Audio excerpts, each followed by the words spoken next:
আর মাছটা ভাজা হয়ে মাছটা ঝাল করব। তো কী কী রান্না করছি দেখাচ্ছি। আর এই রোদে গরমে বসে উনুনে রান্না করতে ঘাম চলে আসছে, এত গরম। আর আগের থেকে ঠান্ডাটা কমেছে, আর যেহেতু বাইরে বসে রান্না করছি দেখেছ, আর সূর্যের কি তাপ বুঝতেই পারছো। ওই জন্য করে চলো মাছটা ভাজা হোক, তারপরে ফিরে আসছি। তো গাইস এখন কুমড়ো ভাজবো। এই যে তেল আমার পুরো গরম হয়ে গেছে, আর এই যে কুমড়ো ঢেলে দিলাম।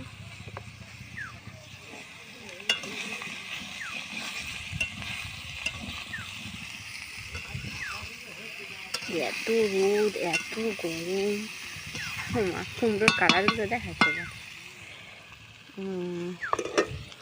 এই যে আমার সব মাছ ভাজা কমপ্লিট, আর এইটা হচ্ছে গিয়ে বেলে মাছ। তো কুমড়োটা ভাজা হোক, দেন তোমাদের সাথে দেখা হচ্ছে। তো গাইজ আমার কুমড়ো ভাজা রেডি। যে ভাজা হয়ে গেছে, দেন এখন মাছের ঝাল বসাবো, তারপরে ডাল বসাবো। তো মাছের ঝালের জন্য খুব গরম গাইজ, আর এক হাতে ক্যামেরা ধরে এক হাতে রান্না করা খুব মুশকিল। এই যে পেঁয়াজ দিয়ে দিচ্ছি, দেখেছো বাবারে।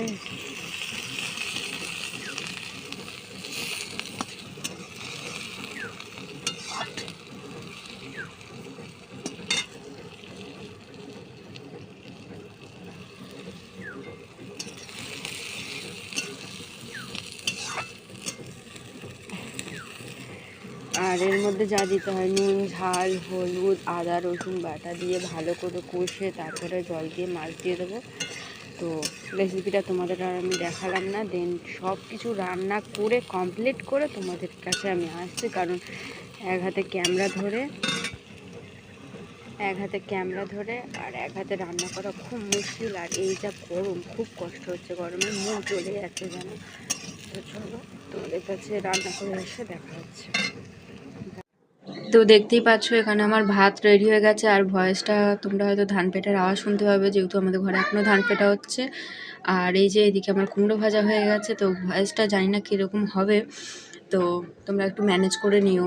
আর মাছের ঝালটা আমার কমপ্লিট হয়ে গেছে। তো আর এখনও ডালটা কমপ্লিট হয়নি, বাট ভয়েস দিতে হচ্ছে, আসলে সবাই ছিল আর সবার সামনে ক্যামেরা ধরে মুখে কথা বলতে গিয়ে খুব লজ্জা ভাব করছিলাম, তো তাই ভয়েসটা এখনই দিচ্ছি। তো ব্লগটা আমার এই পর্যন্ত, কেমন লাগলো প্লিজ তোমরা কমেন্ট করে জানিও।